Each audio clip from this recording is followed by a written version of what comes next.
Imagine this. You spend your whole life trying to fit in. You adjust your voice, your clothes, your choices, everything in search of approval. You bend yourself to meet expectations that were never truly yours. And little by little, you drift away from who you really are. You're afraid of being judged. You look for validation in eyes that change with every season. And you hold on to the belief that your value depends on how the world sees you. But what if everything you've been taught about caring too much was wrong? What if the thing that's keeping you from living freely isn't failure or rejection, but your constant need to control? What if the key to confidence, to freedom, and even to success isn't in holding tighter, but in learning to let go? Centuries ago, a man named Michel de Montaigne explored this very question. He lived in a time when France was being torn apart by civil wars and chaos. But instead of getting lost in the noise, he withdrew to a quiet stone tower, not to escape the world, but to understand it. He spent his days reading, writing, and observing human nature with rare honesty. Montaigne didn't write to preach. He wrote to discover. His words were not meant to instruct, but to liberate. His philosophy wasn't distant or abstract. It was deeply human, a guide for anyone who wants to live with lightness, authenticity, and peace. He challenged the idea of success. He questioned the need to constantly please others. And he pointed towards something that seems small, but is in truth revolutionary: the art of letting go. In this journey, we'll follow that same path. We'll look at our need to please, our fear of failure, our addiction to control. And with Montaigne as our guide, we'll see what happens when you stop caring about the things that never really mattered. From the moment we're children, we're taught that control means safety. If we can manage everything, our choices, our image, our future, we'll be okay. We're told that if we plan enough, worry enough, and try hard enough, we can prevent mistakes, judgment, and loss. As if life were an equation: effort plus order equals peace. But Montaigne saw something most people refuse to admit: the truth that control is, most of the time, an illusion. We live trying to manage what can't be managed: what people think, what might happen, how we're perceived. And in this endless struggle, we spend our most vital energy, the energy that could be used for creativity, love, and presence. Montaigne once nearly died in a riding accident. In a single moment, everything he thought he controlled vanished. He realized that no plan, no precaution, no worry could have saved him. And strangely, it was then, facing how fragile life really is, that something inside him awakened. He saw that to live is not to control. To live is to move with life, to allow its flow instead of resisting it. He later wrote, "My life has been filled with terrible misfortunes, most of which never happened." That single sentence breaks apart an entire way of thinking. How much suffering have you carried because of things that never came true? How many nights have you spent replaying the past or rehearsing the future? How many conversations have you built in your head, trying to control how others would respond? The truth is, our obsession with control doesn't protect us. It distances us from reality. It keeps us from hearing what life is trying to tell us right now. And the irony is cruel. The tighter we grip, the more unstable everything becomes. Montaigne invites us to look at this obsession with tenderness, and then to release it. Because life is not a machine to be operated. It's a living, breathing organism, unpredictable, wild, and full of surprise. And it only blossoms for those who have the courage to dance with the unknown. There's a quiet force that shapes so much of our lives, though we rarely notice it: the desire to be accepted. From early on, we learned that approval is a kind of reward, a proud smile, a compliment, a look of belonging. So, little by little, we build ourselves around what pleases others. But Montaigne saw where that road leads, to a labyrinth. When you live for approval, you lose yourself. You forget your own voice. You become a reflection of other people's expectations.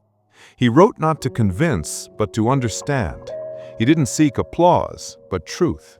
And maybe that's why his words still echo today, because Montaigne had the courage to think for himself in a world that demanded conformity. The search for validation is quiet, almost invisible. It's in the clothes you choose, the opinions you hide, the way you adjust to fit in. You tell yourself you don't want to upset anyone, don't want to disappoint. But in protecting others from discomfort, you imprison yourself. And when validation finally comes, it doesn't satisfy you, because it wasn't directed at your true self, but at the mask you wear. Montaigne offers another path, to know yourself so deeply, to accept yourself so fully, that the opinions of others lose their power to shape or wound you. He invites us to ask, who are you trying to please and why? How many choices in your life, career, love, friendships have been made out of fear of judgment rather than genuine desire? When you stop chasing validation, you discover something rare and beautiful: self-acceptance. And from that place, everything changes. Your relationships become more honest. Your choices become lighter. Your life, finally, becomes yours. Letting go doesn't mean not caring. It isn't indifference or coldness. Letting go means clarity. It's knowing what deserves your energy and what only drains it. It's not giving up, it's wisdom. Montaigne understood this better than most.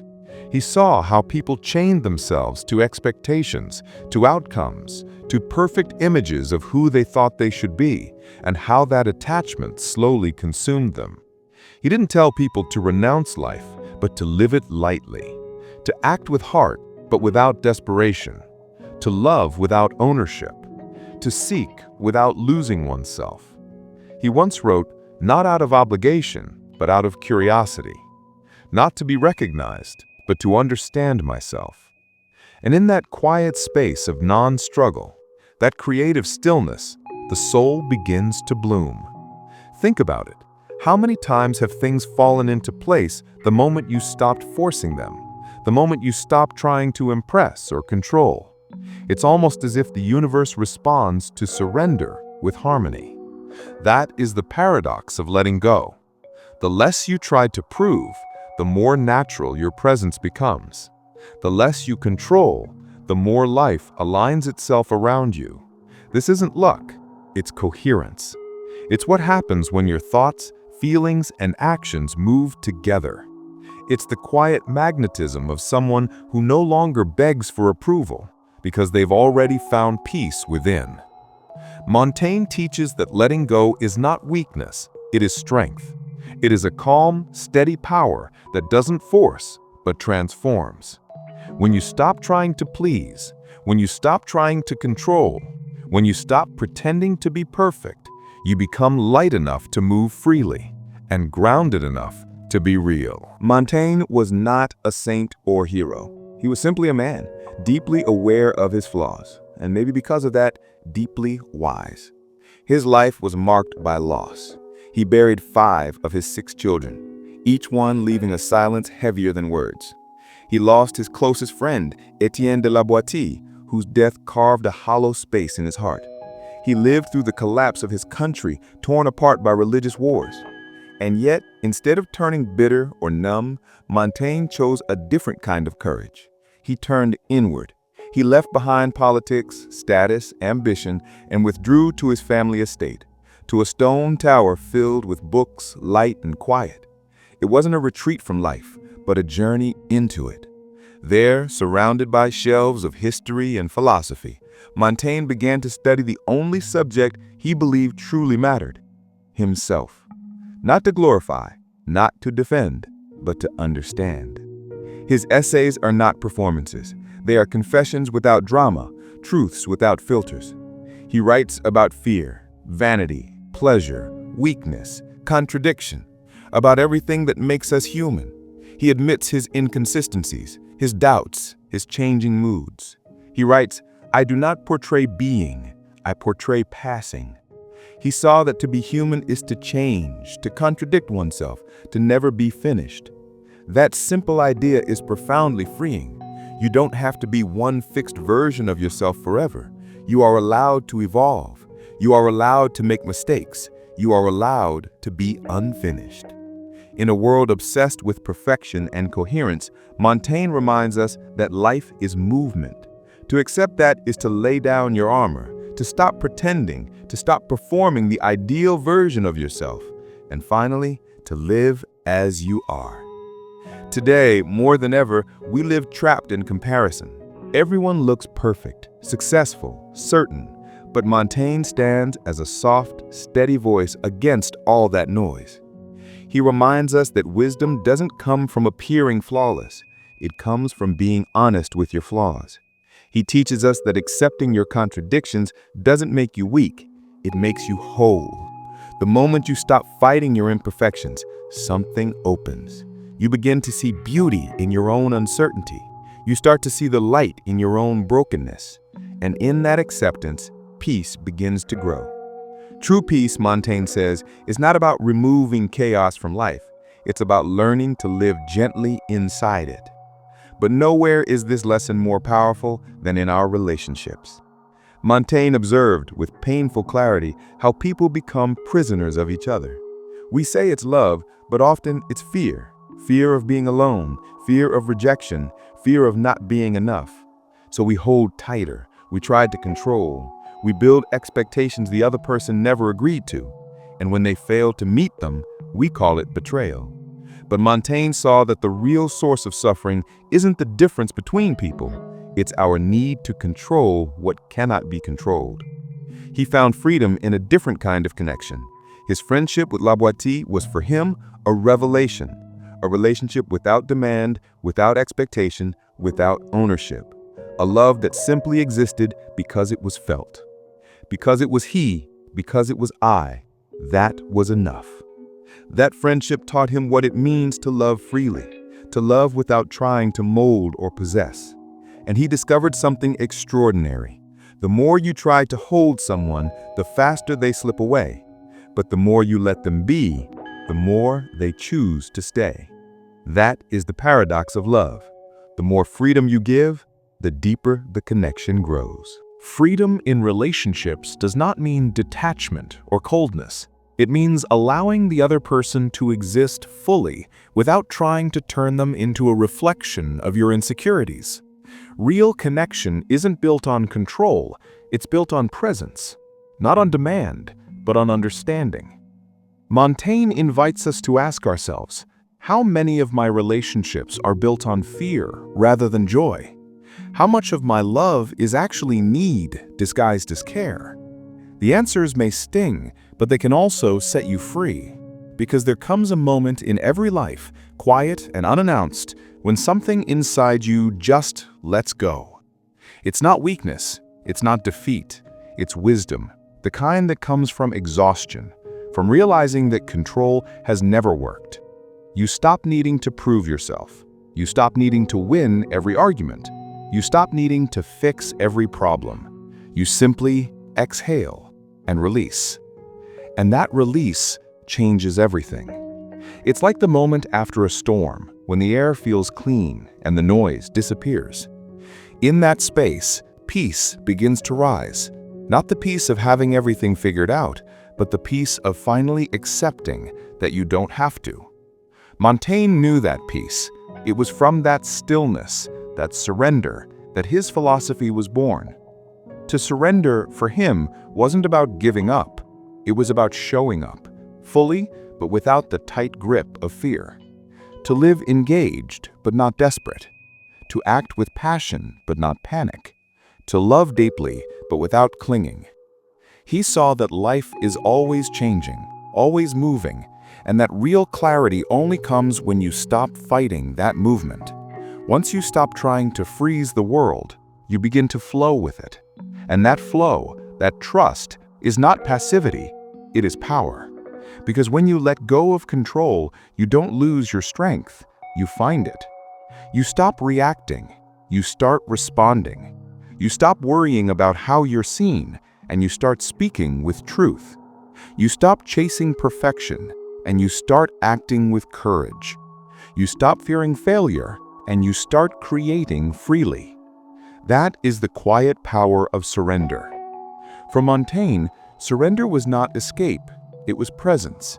It was ending the war with reality and beginning to dance with it. And here lies the greatest paradox of all. The less you try to control life, the more it aligns itself around you. Maybe because when you stop performing, when you stop pretending, when you start living as you are, the world finally recognizes you. It mirrors that authenticity back. It responds to it. Montaigne didn't leave us formulas or commandments. He left us something quieter and more enduring, a way of being, a way of standing fully awake in the middle of life, without needing to fix it. He showed that the obsession with control is the opposite of freedom, that the hunger for approval kills authenticity, that the fear of failure is the only thing keeping us from the life we long for. Letting go, he reminds us, is not about abandoning life. It's about trusting it. It's stepping out of the spotlight and letting life's choreography unfold. And that's the most beautiful secret of all. When you stop caring about what doesn't matter, what truly matters begins to bloom. When you release fear, courage takes its place.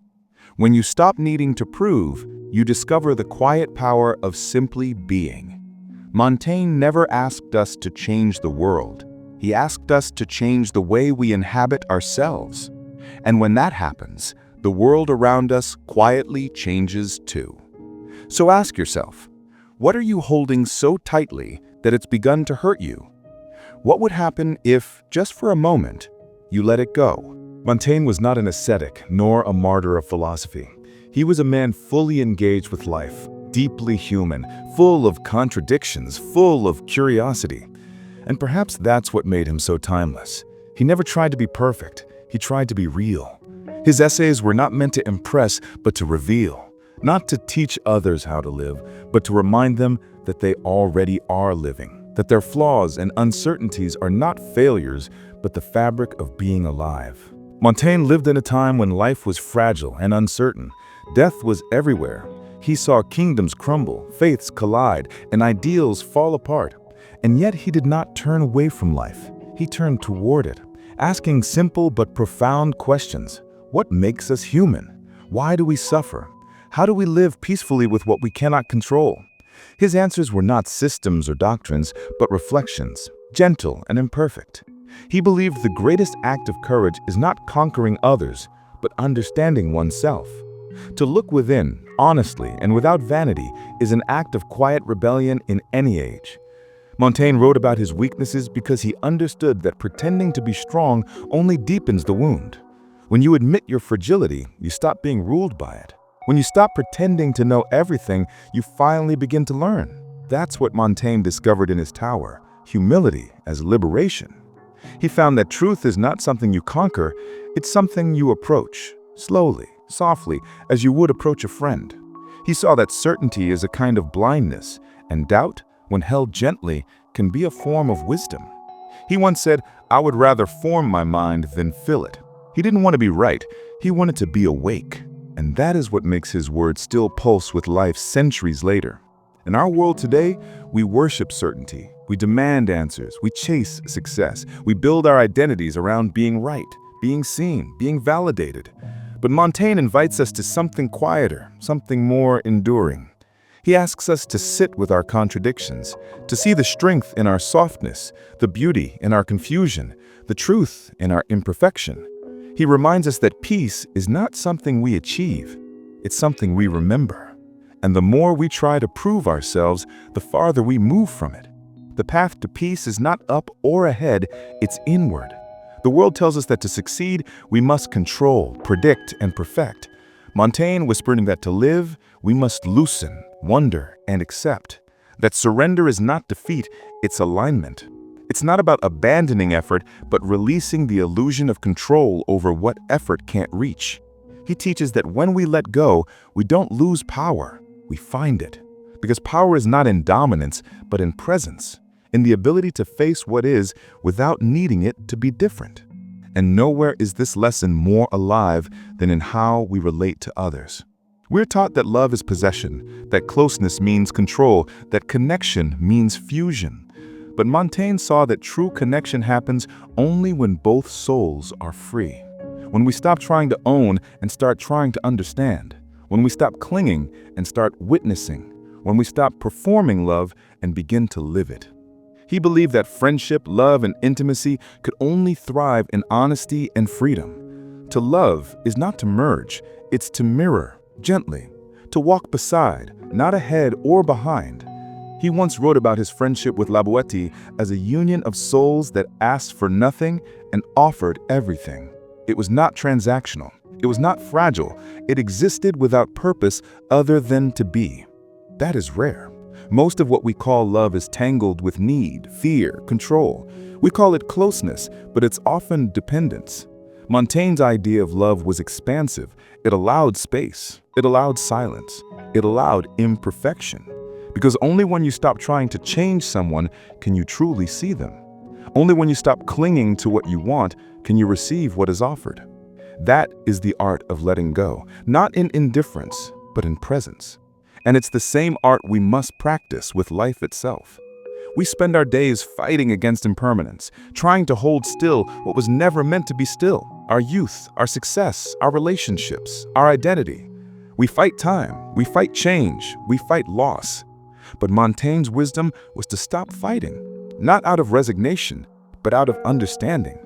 He saw that resistance multiplies pain, while acceptance transforms it. He learned that peace is born not from controlling life, but from dancing with it. That there is a rhythm beneath the chaos, and when you stop trying to lead, you begin to move in harmony. That is the paradox of surrender.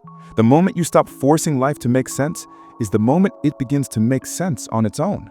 The moment you stop searching for meaning is the moment meaning finds you. When you stop trying to control everything, life begins to breathe again. You begin to breathe again.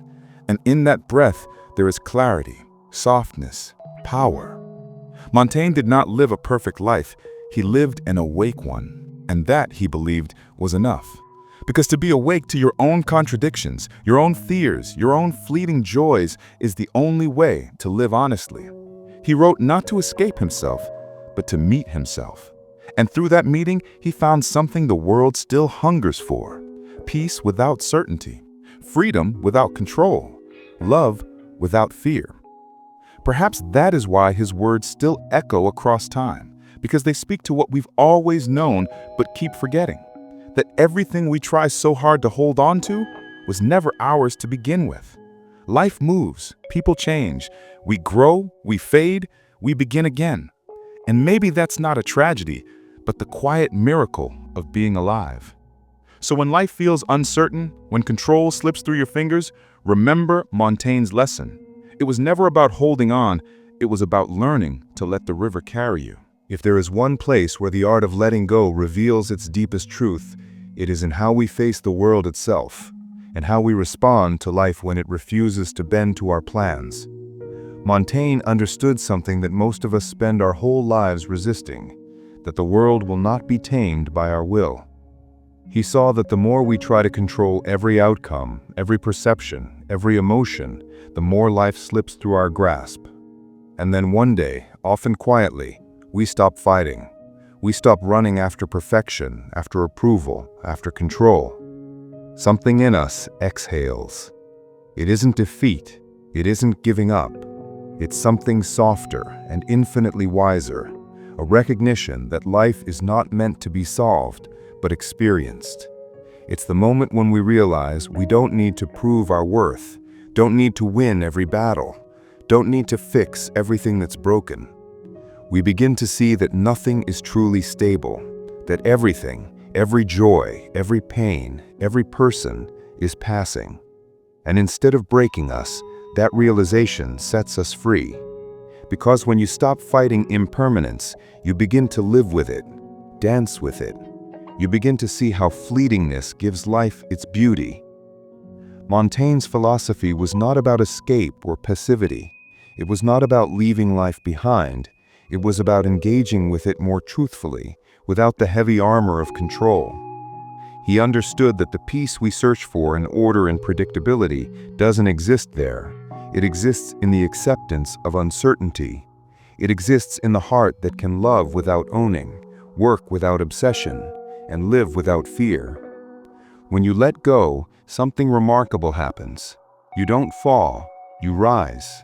The weight you've been carrying disappears, and beneath it, you find something untouched by chaos, a still point of awareness, a quiet sense of being. You find yourself, and in finding yourself, you begin to see others more clearly too, not as extensions of your fears or expectations, but as fellow travelers, each carrying their own storms, each trying to find their own calm. Montaigne's philosophy was not about escape or passivity. It was not about leaving life behind. It was about engaging with it more truthfully, without the heavy armor of control. He understood that the peace we search for in order and predictability doesn't exist there. It exists in the acceptance of uncertainty. It exists in the heart that can love without owning, work without obsession, and live without fear. When you let go, something remarkable happens. You don't fall, you rise. The weight you've been carrying disappears, and beneath it, you find something untouched by chaos, a still point of awareness, a quiet sense of being. You find yourself, and in finding yourself, you begin to see others more clearly too, not as extensions of your fears or expectations, but as fellow travelers, each carrying their own storms, each trying to find their own calm. Montaigne knew that the wisdom of letting go is not loud or dramatic. It doesn't arrive like a revelation. It seeps in slowly, through ordinary moments, through silence, through fatigue, through the sudden understanding that control has never made us safer, only smaller. The moment you loosen your grip, life expands. The air feels lighter. The noise fades, and in that openness, you rediscover something you had long forgotten: trust. Not blind optimism, but the quiet confidence that life, in all its uncertainty, still holds you, that it has always held you, and that even when things fall apart, something deeper remains whole. When you stop caring about what others think, you speak with more truth. When you stop chasing perfection, you act with more courage. When you stop fearing failure, you create, you love, you live. Montaigne's surrender was not a turning away from life, but a turning toward it, unarmed. It was the end of resistance and the beginning of belonging, to the present moment, to imperfection, to himself. He discovered that when you stop demanding guarantees, life gives you something better: presence, clarity, freedom. And in that freedom, the world begins to align, not because it changes, but because you do. This is the quiet miracle of letting go. The less you grasp, the more life gives. The less you fight, the more you flow. The less you strive to prove, the more your true power begins to shine. The power of simply being. Montaigne never promised certainty or success. He offered something far rarer: peace. He showed that we don't need to conquer life, we need to learn how to meet it. That freedom isn't won through control, but through acceptance. That joy doesn't come from perfection, but from presence. In a world that tells us to hold on, Montaigne teaches us to release, to loosen our fists, to trust the movement of life as it carries us, even when we don't know where it's going. Because that's where truth lives. Not in the fixed, but in the flowing. He leaves us with no grand rules, only a simple invitation: to live with gentleness toward ourselves and the world, to be brave enough to stop pretending, to stop performing, to stop grasping for what was never ours, to finally understand that when we stop caring about what doesn't matter, what truly matters begins to bloom. When we stop fearing loss, love appears. When we stop trying to prove our worth, we discover it was always there. Montaigne's gift is not a doctrine, but a presence, a reminder that life does not need to be mastered to be meaningful. It only needs to be lived. So ask yourself now, quietly and honestly, what are you holding on to that is already asking to be released? What would happen if you stopped resisting, stopped trying to shape everything, and simply allowed yourself to be carried by life for a while. Maybe, just maybe, you'd find that the peace you've been chasing has been waiting for you all along, not at the end of control, but in the grace of letting go.